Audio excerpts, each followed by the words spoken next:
This universal remote is absolutely incredible. It controls everything. I'm Jacob, and I love remote controls. They make me feel so powerful, you know? I'm in control. But today, I'm here to talk to you about the power of self-control. Self-control is choosing to do what you should even when you don't want to. Self-control really comes in handy. It can keep you out of trouble. It can help you avoid mistakes. It can help you in what you do and in what you say.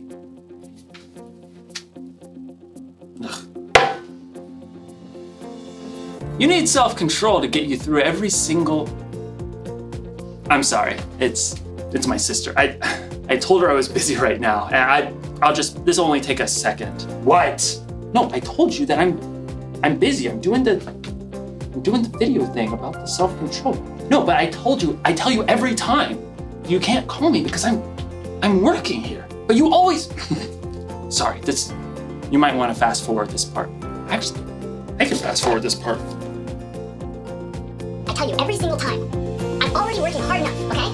YouTube's demonetizing everything. I'm trying to bring God into kids. I feel that as my appropriate. Oh, wait, can I have something? No, don't put mom on the phone. Don't put mom on the phone. I don't want to talk to her. And I have my fans who are expecting this from me. About what? Mom, no, okay, no. Go back on the phone. You made me help mom fix the internet. Sorry about that. I hope you couldn't hear me. I really gave my sister a piece of my mind. Actually, now that I think about it, I'm wondering maybe I gave her a little too much of a piece of my mind. But you know what they say, words can never harm me, right? Right? I don't feel so powerful anymore.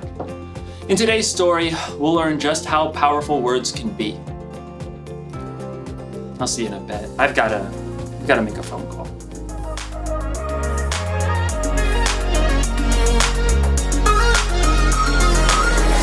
Gotta know you're everything I need. You are the reason why my heart is beating. God, you're always taking care of me. I wanna follow where you are leading. Ooh, I don't wanna miss out on the good right now. Ooh, and everything I see, you're good, so good to me. I have decided I will depend on you no matter what. That's what I choose. I have decided I will depend on you no matter what. That's what I choose. That's what I choose. I am content in you.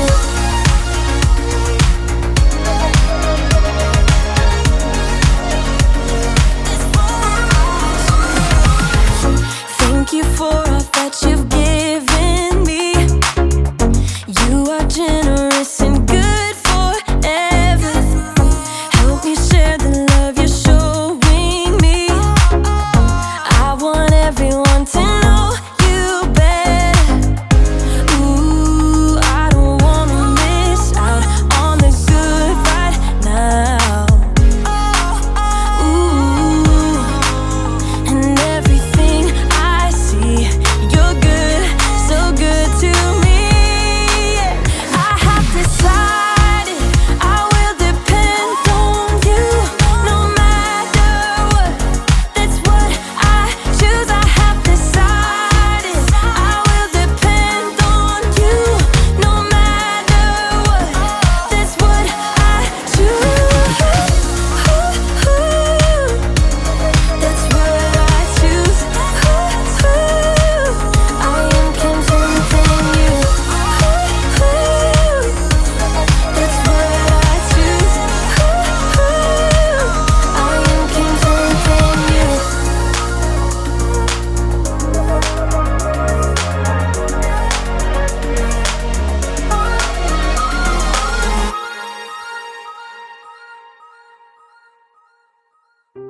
The Bible. It's 66 books of history, stories, letters, and poetry that fit together to form God's one big story. the epic adventure of how he created us and loves us so much that he made a way to rescue us. As we travel through the Bible, from Genesis to Revelation, we discover people who met God and found their lives changed forever. Now, for an amazing story, inspired by the book of Proverbs. Chapter 12, verse 18. King Solomon was one of the wisest men who ever lived, and like any parent, he wanted to pass that wisdom down to his children. So he collected many wise sayings that were later written down in the book of Proverbs. My son, listen to your father's advice. Don't turn away from your mother's teaching. What they teach you will be like a beautiful crown on your head. Solomon's children were royalty, but Solomon was more concerned with the choices they would make than whatever royal robe or crown they would wear. My son, accept my words. Store up my commands inside you. Let your ears listen to wisdom. Apply your heart to understanding. There are hundreds of wise sayings in Proverbs, and a lot of them mention the same thing over and over and over. Your words. Yep. You remember that old saying? Sticks and stones may break my bones, but words will never hurt me. Not true. What comes out of your mouth is strong and powerful. Words can end a friendship. It can make people believe a lie. It can make people lose their trust in you. Here's what King Solomon had to say about it. The words of thoughtless people cut like swords, but the tongue of wise people brings healing. This is my double sword, commonly known as, scissors. Now, you might think that one tiny little comment might not really hurt anyone. That was a dumb thing to do. Can't you get anything right? Sorry, you can't sit here. Did you even look in the mirror? Crybaby. No big deal, right? I mean, it's not like any of these little cuts did any real damage. But deep down inside, none of us are just one layer. We're way more complicated than a single sheet of paper. Our stories have a bunch of different layers. So when you say, Just get over it. your words might cut way deeper than you ever imagined. Ouch! But there is a way to keep your words from slicing deep like this. Think before you speak. Take a few seconds, use your imagination. Maybe you feel like saying, You're a loser, so you'll never hear me say you're good enough. stop. Ask yourself, How would I feel if someone said this to me? Would it hurt? if the answer is yes, keep your mouth shut. Or better yet, change those words. You're good enough, so you'll never hear me say you're a loser. Your words can encourage and comfort. They can speak truth and bring wisdom. Hey, can I help? I'm really sorry you're having a rough day. I want you on my team. I love the way you always pick bright colors. You're really brave.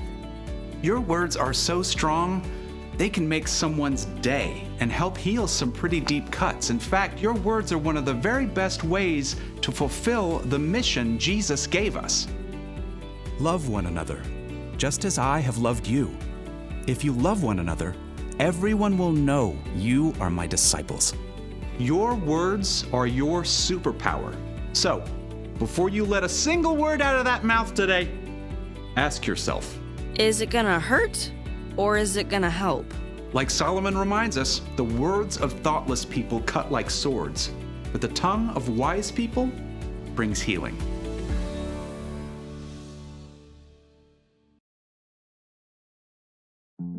I shouldn't have said what I did. I'm sorry.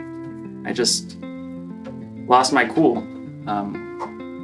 And there was no reason for that. But I'm very sorry, and I love you. Thanks. All right.